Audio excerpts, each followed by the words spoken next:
Hello, welcome in Daily Newspaper Editorials Audio Program. Now headline Judges Dilemma The Hindu. Now headline in detail.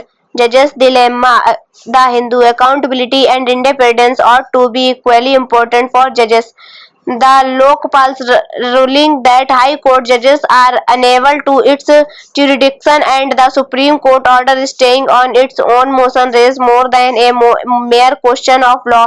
The issue concerns both the independence of the judiciary and its accountability. The court, government, law officers, and senior advocates found the Lokpal's decision disturbing is understandable, as many believe that judicial independence will be undermined if judges of constitutional court are made answerable to the Lokpal, even though they fall under the definition of public servant under the Prevention of Corruption Act. The Lokpal view appears to be prima facie incorrect.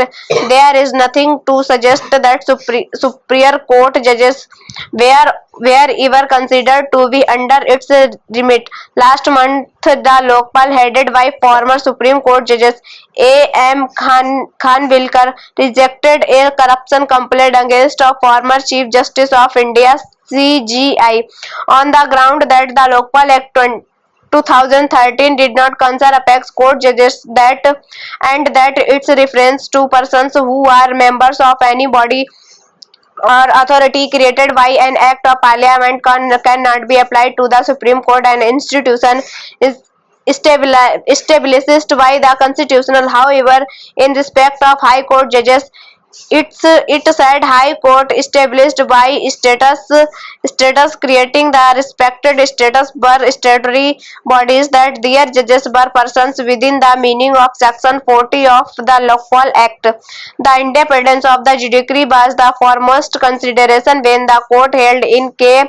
Veeraswamy vs. Union of India 1991 that no case can be registered against them without consulting the CJI, even though it also said judges were public servants under the Prevention of Corruption Act.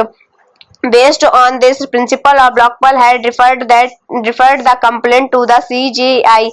While the Lokpal ruling is set to be reviewed, the time may have come to address the issue of accountability in the rare event of a credible corruption charge arising against a judge. The matter is now dealt with by the court through an in-house procedure initiated only if the Chief Justice of a High Court or the CJI or the President receive a complaint. If the charges appear true, asking the judges concerned to resign, denying them judicial work, or recommending their removal through Parliament are the options available. Some judges are transferred from one high court to another, but whether a corruption charge is the reason is never disclosed. The court should see if the present mechanism is enough or it needs to be expanded to include credible follow-up action such as an independent prosecution under its supervision. Both accountability and independence ought to be equally important for the judiciary. Thank you.